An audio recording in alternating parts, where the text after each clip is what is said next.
Buenas noches. Faltan 16 meses para las elecciones municipales y legislativas de 2021, pero desde hace unos días se está promoviendo una serie de reformas al Código Electoral o la Ley de Partidos para que su implementación entre en vigencia en los próximos comicios. Por una parte, el nuevo organismo colegiado del Tribunal Supremo Electoral presentó hace un par de semanas reformas vinculadas a la actualización del registro electoral, la cantidad máxima de electores en las juntas receptoras de votos y garantías para que el presupuesto del tribunal no tenga modificaciones del Ministerio de Hacienda. Por otra parte, diversas organizaciones que conforman la Plataforma Ciudadana Electoral presentaron anteproyectos de reforma sobre la fiscalización financiera de los partidos políticos, multas más severas o hasta inhabilitar candidaturas a quienes no presenten datos de su financiamiento. Sobre la agenda electoral hablaremos esta noche en 8 en punto. Iniciamos.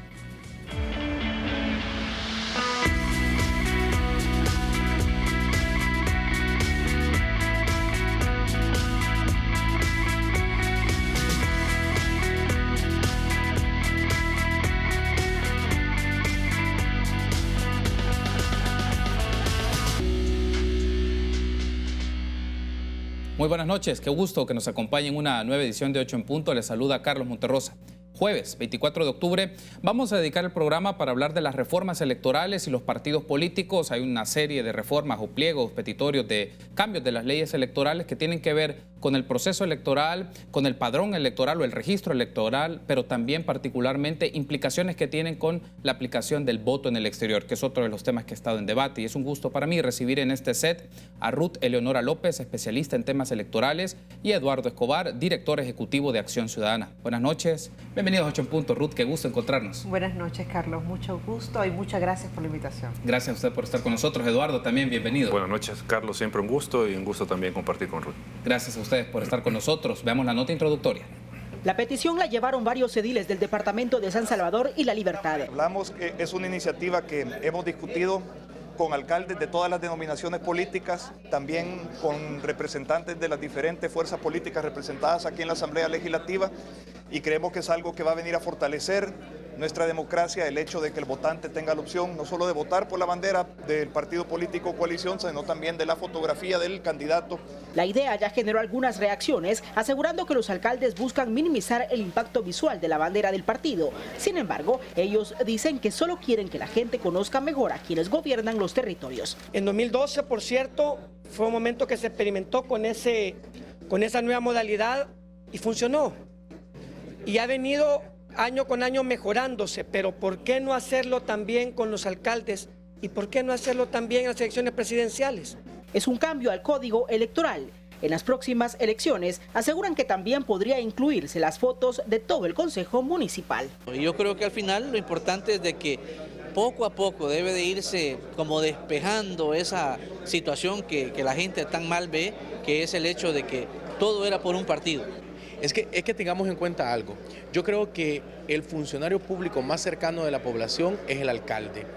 Y no es posible que siendo el funcionario público más cercano no aparezcamos en la papeleta de votación. Es bastante el trabajo que tiene sobre la mesa la Comisión de Asuntos Electorales. Deben decidir sobre el voto desde el exterior para alcaldes y diputados, la iniciativa de ley que están pidiendo los magistrados del tribunal y la integración de las juntas receptoras de votos. Estas solo por mencionar algunas de la lista que están esperando aprobación. Para Teleprensa, Canal 33, Guadalupe Bonilla.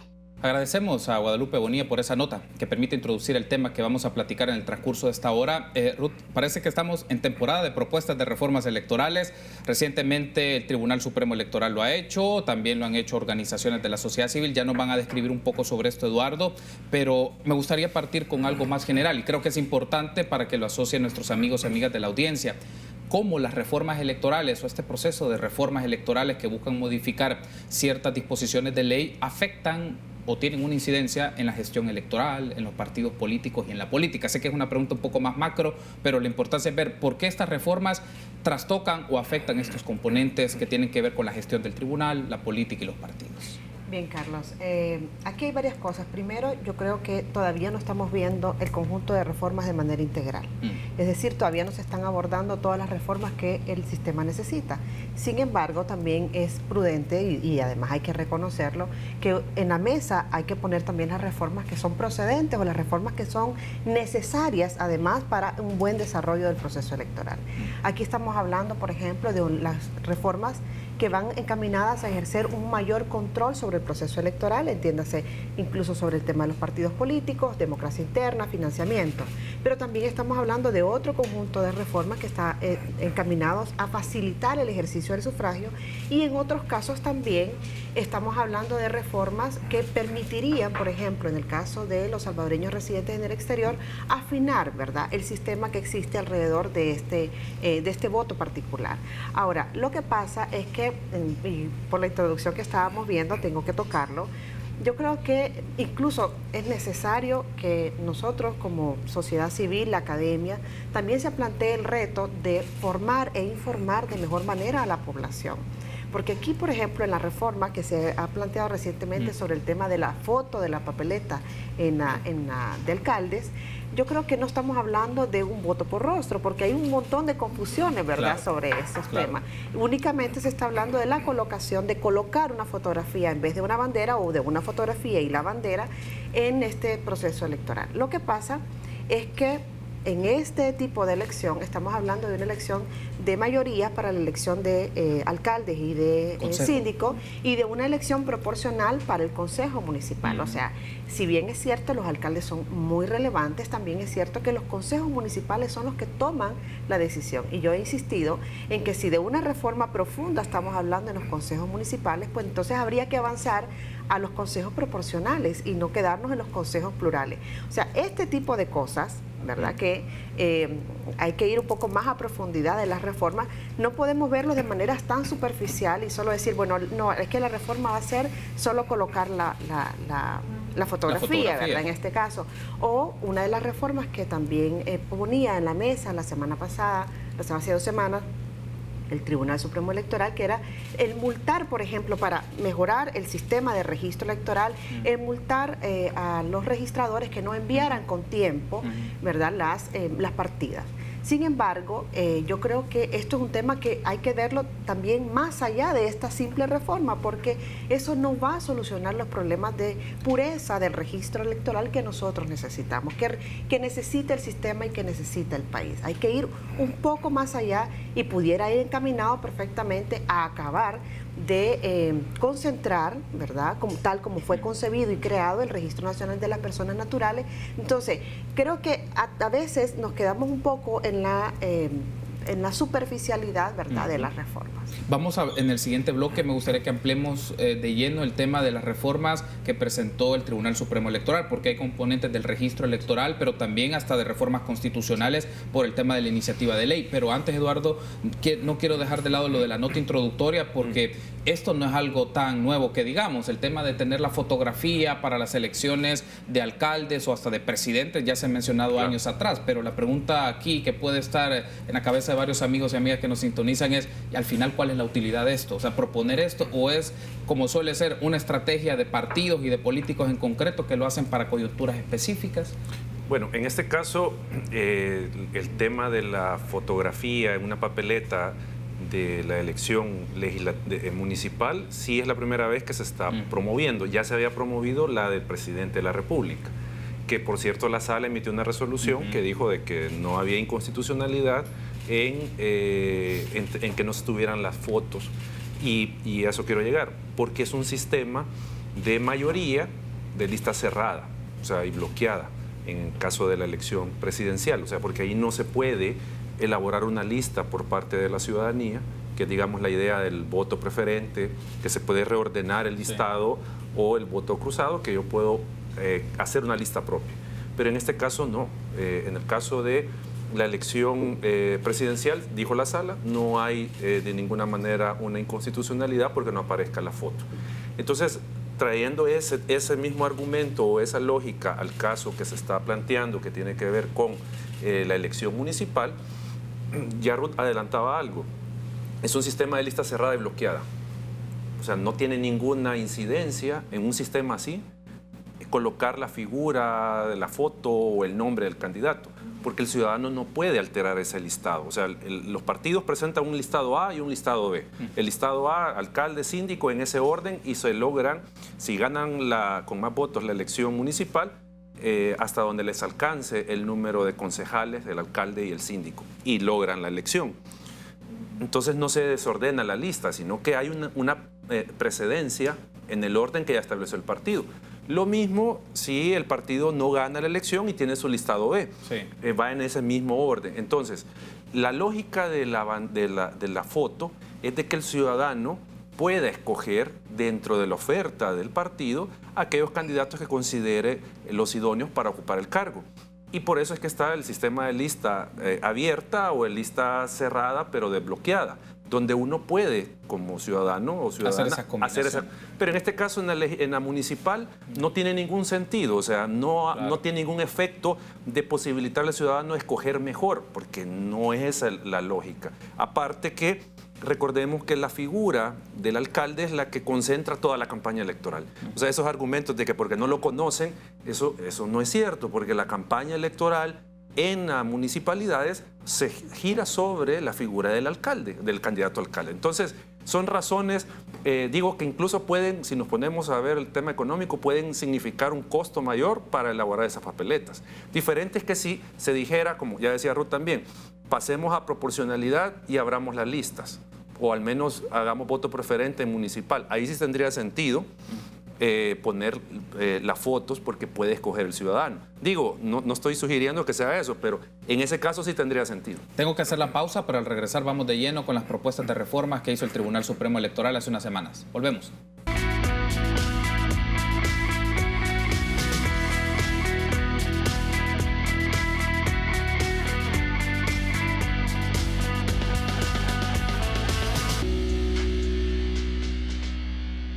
Recuerda, si estás ahorrando, estás ganando. Por cada $150 que ahorres, participas en sorteos en efectivo y premios al instante por más de $60,000. Ahorra y gana con Banco Promérica. Continuamos entonces en este su espacio de 8 en punto.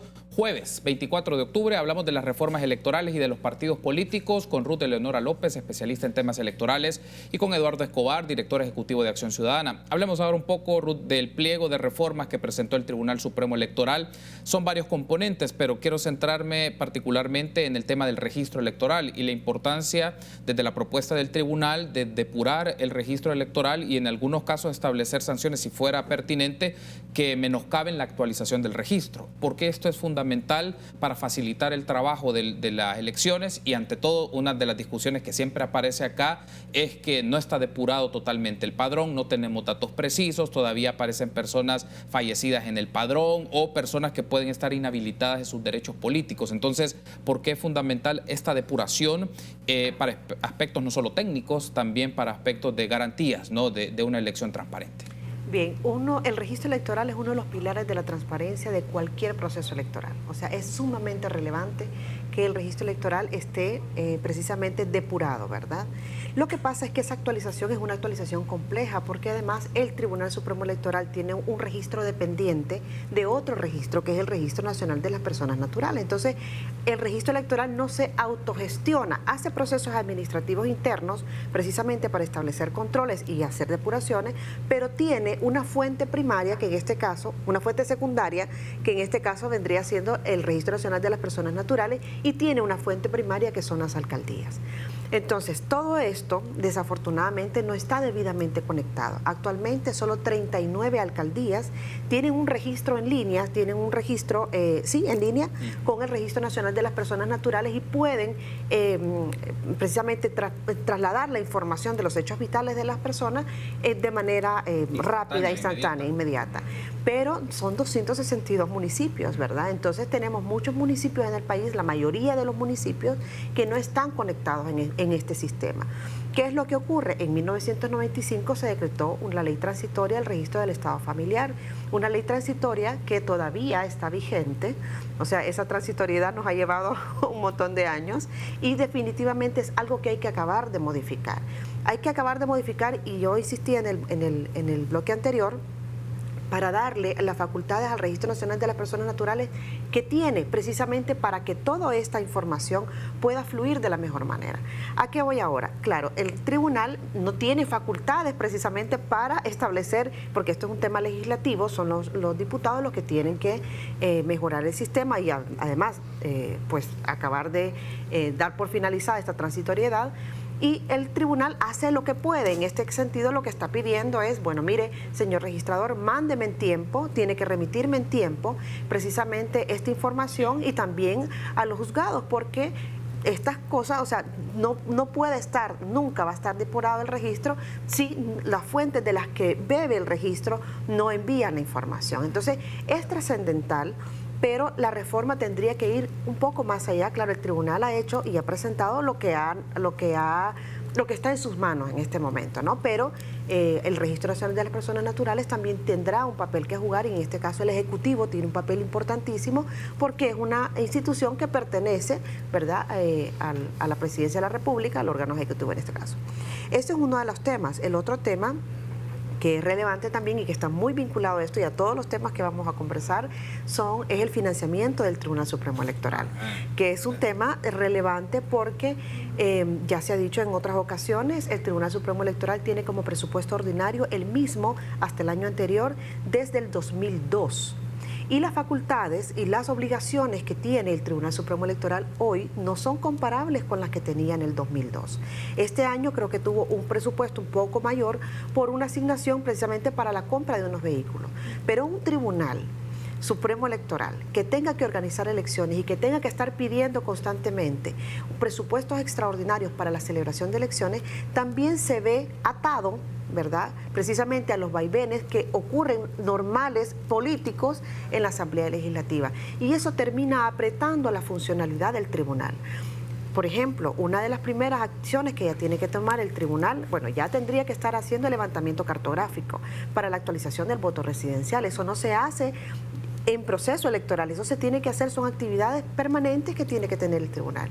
Y además de eso, ya en el mes de febrero vamos a tener el cierre, la suspensión del cambio de direcciones con trascendencia electoral, ¿verdad? O sea, para que las personas no se cambien de municipio, aunque siempre se puede seguir haciendo, pero se le hace la advertencia, claro, para que no tenga impacto en su padrón.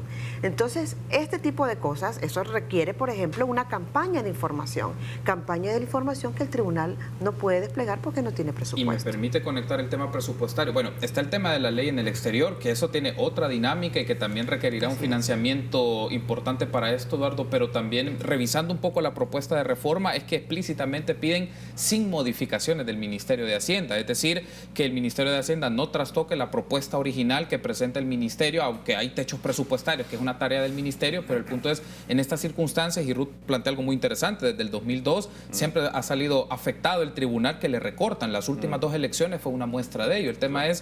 El punto es que tanto los partidos políticos pueden y deben de respaldar una reforma de estas características, porque cuando hacen sacrificios, el tribunal es de los primeros que resulta sacrificado, pero necesita un financiamiento. Yo el problema que veo con este tema de las reformas es que la Asamblea Legislativa tiene, y los partidos, una disposición de hacer reformas de tipo operativas. O sea, reducir el número de miembros de JRB, aumentar el número de votantes en cada una de las urnas, etcétera. Son cuestiones más operativas las que los partidos y la Asamblea están a disposición de aprobar. Pero todos estos temas que se ha estado mencionando no son operativos, son estructurales del sistema electoral. Lo del registro, o sea, eso es obviamente algo fundamental. Lo que tú mencionas, el tema del presupuesto del Tribunal Supremo Electoral, ahí sí estamos hablando de una cuestión estructural, y algo que mencionaba Ruth y que tú también lo decías era el tema de tiene que el tribunal esperar que la Asamblea reforme. Por eso el tribunal está pidiendo iniciativa de ley para poder ellos promover las reformas que consideren pertinentes para una buena organización del evento electoral. Entonces, en esa medida, el tema presupuestario, de nuevo, sale a la discusión. Y de hecho nosotros también como Plataforma Ciudadana Electoral hemos, en un documento que se le entregó a la Asamblea Legislativa, estábamos diciendo, mire, tiene que migrar la lógica del financiamiento de las elecciones y del tribunal. O sea, en primer lugar, darle los recursos al tribunal, porque como decía Ruth, el tribunal antes no tenía que fiscalizar financiamiento de partidos, no tenía que capacitar a miembros de JRB, etcétera, etcétera. O sea, una serie de cosas que ahora tiene el tribunal y que necesita presupuesto. Pero para la elección ya directamente nosotros hemos dicho, mire, tiene que abandonarse la lógica de los presupuestos extraordinarios, porque eso significa retraso, porque no lo tiene el tribunal a tiempo el dinero, y en segundo lugar, nunca le llega lo que pide. o sea, le llega menos. O sea, para la elección presidencial creo que eran 30 y algo, y le aprobaron 24. Sí. O sea, obviamente no se necesitó. Creo que originalmente pidió 40, 39 millones a 40 y le redujeron casi 15 millones. Entonces, al final, el tribunal siempre se ve con complicaciones. O sea, y no solo complicaciones meramente que no le alcance el dinero, sino que impactan en el proceso, porque el tribunal organiza una elección de cierto estándar, con el presupuesto que ha pedido, pero luego le recortan, entonces tiene que disminuir ese estándar que ha planteado. Entonces, al final el tema es que nosotros estamos proponiendo, por ejemplo, que si ya se sabe que en el año preelectoral se tienen que hacer ciertas actividades del calendario electoral, del Plan General de Elecciones, ya presupuestar eso para que el tribunal tenga los recursos, o sea, y que sea parte del presupuesto ordinario de la autoridad electoral. O sea, entonces, nosotros vemos ahí un tema de que no puede seguir la autoridad electoral yendo antes de la elección a tocar la puerta del Ministerio de Hacienda o de la Asamblea Legislativa para organizar una buena elección. Porque ya vimos lo que pasó en 2015, porque no tenía los recursos, hay otros factores, pero digamos, el tema de los recursos para organizar una elección que no tuviera estos problemas, y vamos a 2021, hay elección Parlacen, Asamblea Legislativa, tenemos voto cruzado, y eso obviamente necesita de una buena capacitación de las personas que van a servir en mesa, el apoyo tecnológico para hacer el escrutinio, porque si no va a ser complicado. Entonces hay una serie de factores que requieren que el tribunal tenga los recursos en su momento. Tengo que hacer la pausa, pero al regresar, si le parece, ampliemos un poco más sobre esto, porque no vamos a dejar de lado las propuestas de reformas también de mayor calado que tienen que ver con el proceso de elección de los magistrados del Tribunal Supremo Electoral que presentó esta plataforma, pero también esta de iniciativa de ley, que es importante discutirla, que tanto el tribunal puede poner en agenda por su propia iniciativa reformas sustanciales a la ley de partidos o al Código Electoral. Regresamos.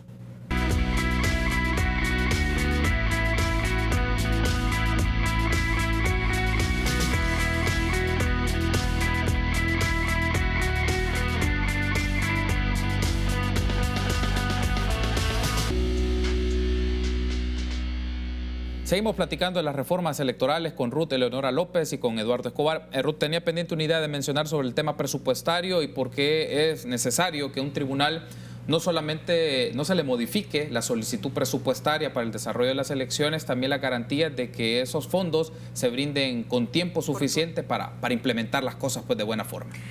Sí, yo lo que pasa es que me quería referir, Carlos, específicamente a dos artículos del Código Electoral. Uno es el artículo 42 y el otro es el artículo 274.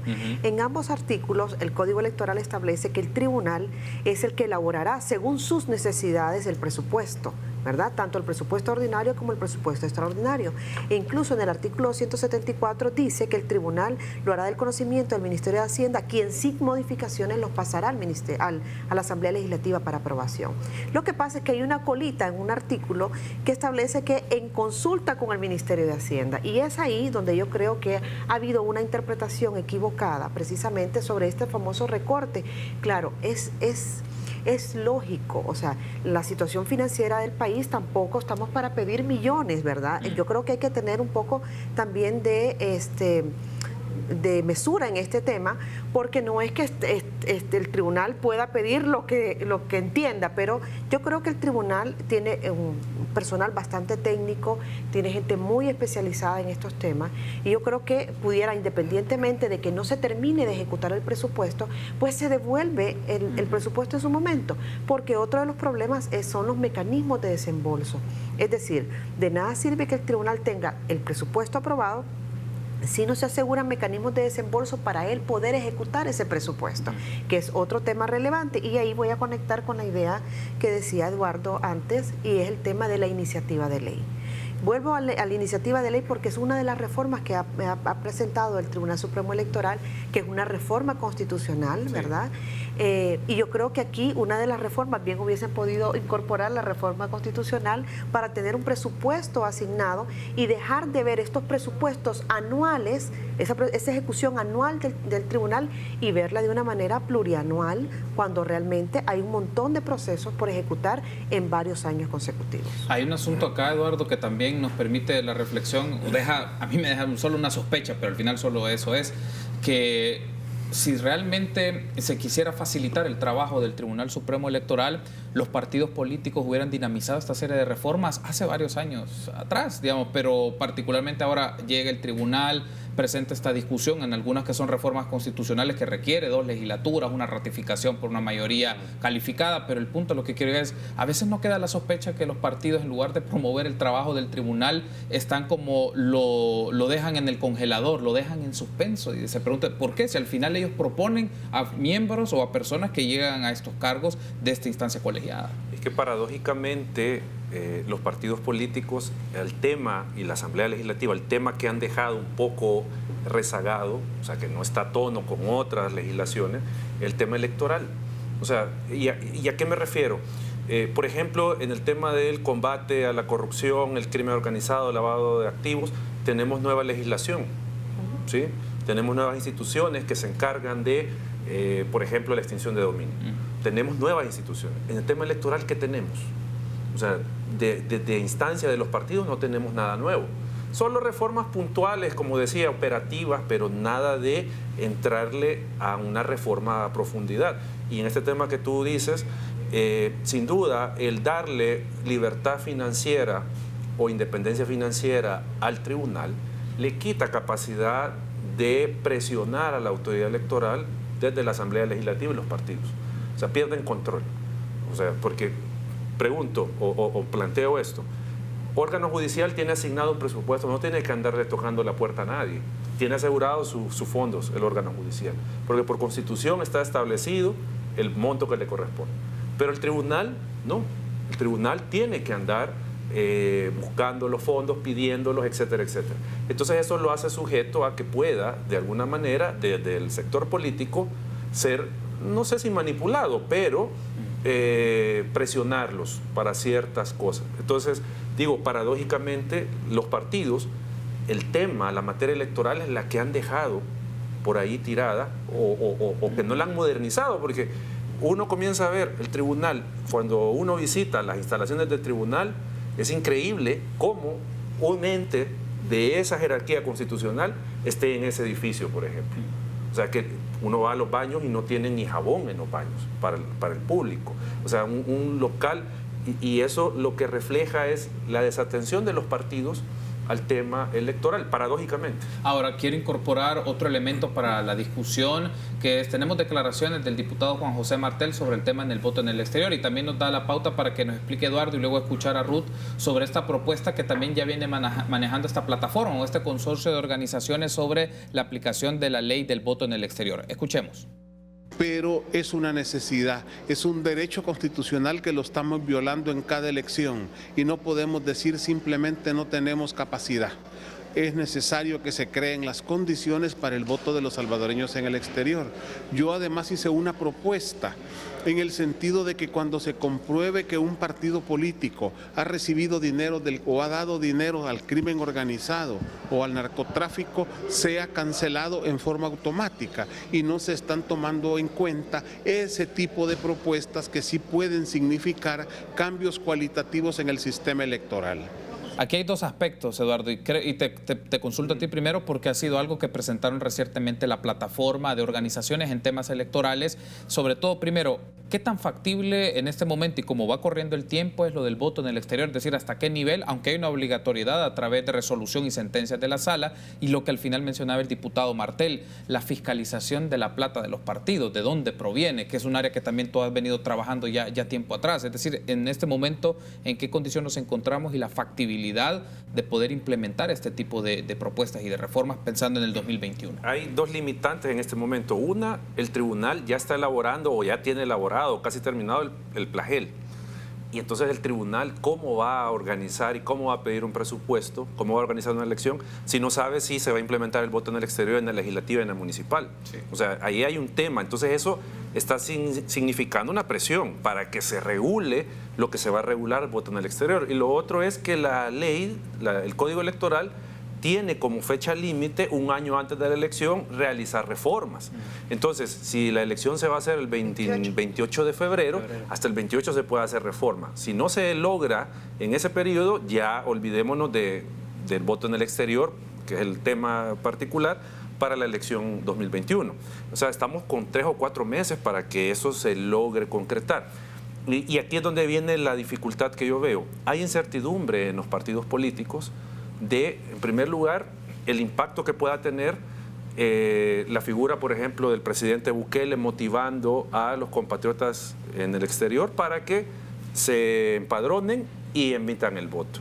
Entonces hay una incertidumbre, o sea, no se sabe si al final se va a mover el electorado y va a acudir a votar en el exterior.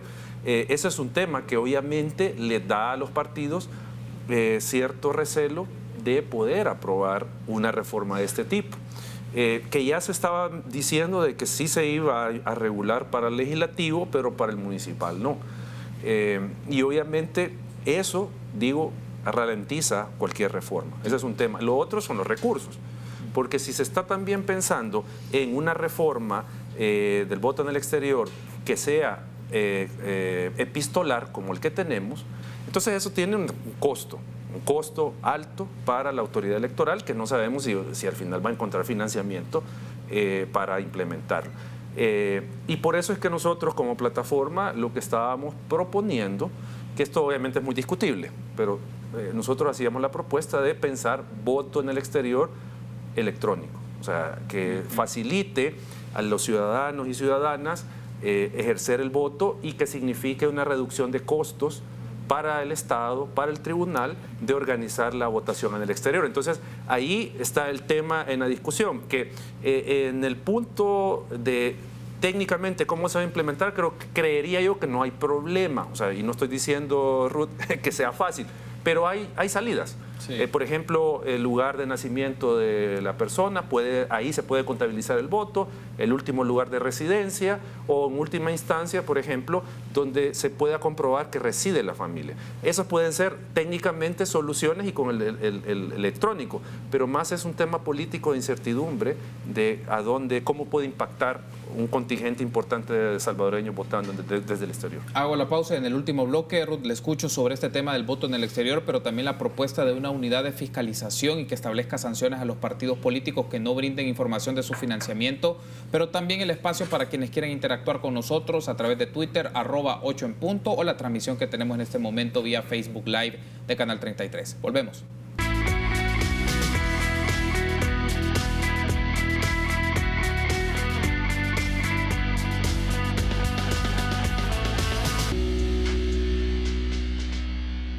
Último bloque, y aprovechemos entonces, Ruth, para tener su reacción sobre esto que nos mencionaba Eduardo en el segmento anterior, específicamente sobre las reformas que van en la línea de la implementación del voto en el exterior. ¿Cuáles son sus factibilidades, como mencionaba Eduardo, pero también algunos que son obstáculos o que situaciones que tal vez no se den para la próxima elección? Y este tema de la fiscalización de los fondos de los partidos políticos. ¿Por qué es necesario una unidad que fiscalice de dónde proviene la plata y cómo se puede trabajar en conjunto con otras instituciones como el Ministerio de Hacienda e instituciones del sector financiero? Bien, sobre el tema del voto del exterior, primero quiero dejar clarísimo que yo creo que los salvadoreños en el exterior tienen todo el derecho a votar. Y creo que esto es esencial. Yo residí durante muchos años en el exterior y por tanto hablo con propiedad sobre ese tema. Pero yo creo que aquí lo primero que hay que resolver es quiénes van a votar. Es decir, lo primero que hay que asegurar es que voten. El mecanismo bajo el cual se va a votar, es decir, si vamos a seguir utilizando el voto postal, si va a haber voto electrónico, lo que vaya a hacer es un momento posterior. Pero en estos momentos la reforma tiene que ir centrada, para mí entender, debiera ir centrada en garantizar el ejercicio del sufragio activo de estas personas. Es decir, hacer las reformas de la ley que sean necesarias para que ellos puedan votar. Pero además creo que en estos momentos, de acuerdo al tema presupuestario, de acuerdo a las condiciones que hay, lo mejor sería iniciar por el proceso de elección de diputados y dejar para un momento posterior la elección municipal, porque además la elección municipal tiene otras características de vinculación. Yo sé que Eduardo fue el que presentó esa inconstitucionalidad y tenemos criterios distintos, pero precisamente esa es la riqueza del debate, ¿verdad? Entonces creo que ahorita lo que habría que hacer es modificar precisamente la ley para incorporar a estas personas, a los salvadoreños residentes en el exterior, para asegurar su ejercicio. ¿Cómo se va a votar? Eso es un tema que hay que resolverlo después y que depende incluso de temas presupuestarios, de temas logísticos y además de otros engranajes en cuanto a la regulación. Además, recordemos de que el Tribunal Supremo Electoral, como a todo órgano electoral, lo que le corresponde o lo que hace en buena medida es administrar las desconfianzas. Las desconfianzas sobre el sistema, por tanto, hay que garantizarle tanto a los ciudadanos como a los actores políticos también la confianza necesaria en todo el mecanismo que se utilice del voto desde el exterior. Ese es un tema. Y sobre el tema de la unidad de fiscalización, yo creo que la sola creación de la unidad no resuelve el problema de la fiscalización de los partidos políticos. Hay que generar un sistema de fiscalización. ¿Y a qué me refiero? O sea, el Tribunal Supremo Electoral requiere información al Ministerio de Hacienda. Vimos cuáles fueron las dificultades a las que se enfrentó en el pasado el Ministerio de Hacienda y el Tribunal Supremo Electoral para compartir información. Y creo que aquí fue muy importante el papel de Acción Ciudadana en este sentido. Pero además se requiere información de otras instituciones, por ejemplo, del sistema judicial. El sistema judicial tiene que informar. Una de las fuentes prohibidas de financiamiento, según la ley de partidos políticos en estos momentos, son aquellas personas que tengan procesos por delitos de corrupción, por ejemplo. Pero ¿cómo el Tribunal Supremo Electoral se entera de eso? Es una nebulosa, ¿verdad? No está regulado. Pero además, ¿y el sistema financiero?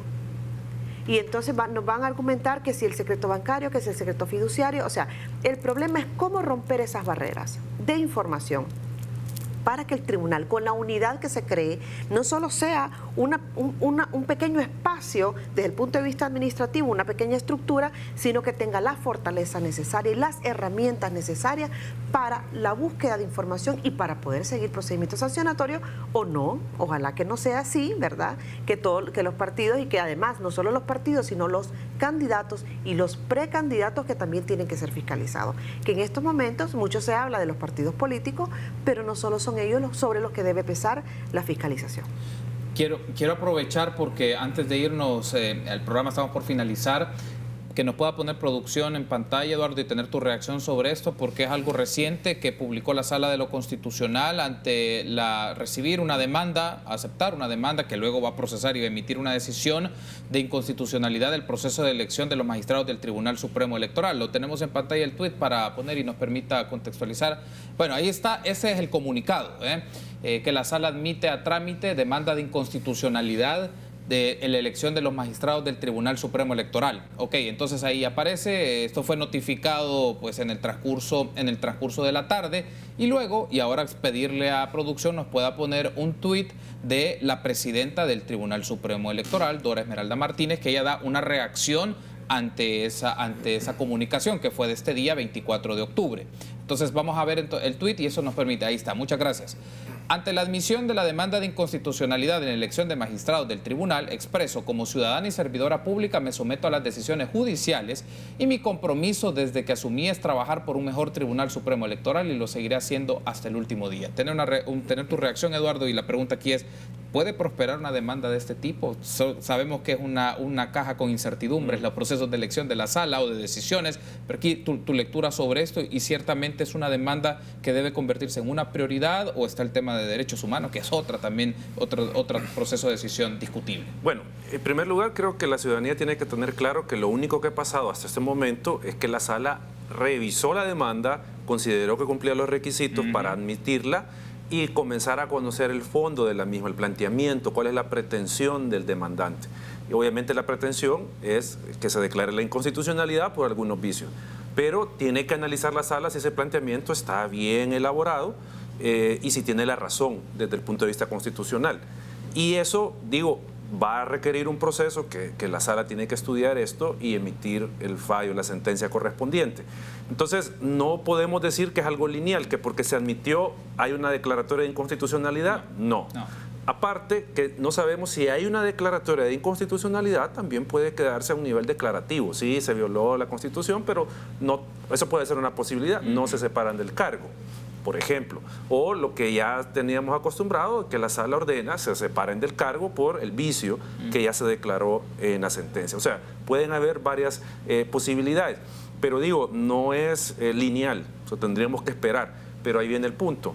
Lo que tú decías, es urgente que la sala resuelva este proceso, o sea, que emita la sentencia en la brevedad posible. Le ha dado 10 días a la Fiscalía y a la Asamblea Legislativa. Entiendo que algunos magistrados, no he leído toda la resolución, pero que se van a mostrar parte y van a dar sus argumentos porque son los involucrados. Pero tiene que resolverlo ya el tribunal, la sala de lo constitucional, porque ya el calendario, como decía Ruth, electoral ya está corriendo. O sea, ya el otro en febrero se cierran. Parte del proceso, o comienza parte del proceso, los partidos convocan elecciones internas, etcétera. O sea, se comienzan a dar una serie de actos que se necesita contar con una autoridad electoral. Porque si en un caso separaran a los actuales magistrados, declarándolos inconstitucionales, la Asamblea va a tener que realizar de nuevo el proceso de elección y entonces va a complicar. Pero aquí creo yo, solo para terminar, Carlos, claro. Es demostrar de nuevo la irresponsabilidad del legislador de someter al país a un riesgo de quedarse sin autoridad electoral. ¿Y por qué? Porque no realizó el proceso de elección siguiendo los criterios ya jurisprudenciales, y no solo de la sala, sino que a nivel internacional hay parámetros para elegir a este tipo de funcionarios. O sea, el tema de transparencia, el tema de publicidad, el tema de idoneidad, de cómo se evalúan. Eso ha incumplido la Asamblea y digo, de nuevo, la responsabilidad que como sociedad civil hemos venido señalando que tiene que reformarse este proceso de elección. Quiero darles las gracias por haberme acompañado. Ha sido un gusto. Eduardo, ha sido un gusto. Ruth, ha sido un gusto. La invitación siempre está hecha para que nos ofrezcan sus análisis de los procesos electorales, de la reforma electoral, y que hay componentes involucrados técnicos, de ciencia política, del derecho, para entender las reformas electorales y los impactos que tienen en la sociedad. Ha sido un gusto. Gracias por haber estado con nosotros. Gracias por el espacio. Gracias, Carlos. Gracias. Muy amables. Un gusto. Será hasta mañana, 8 en punto. Buenas noches.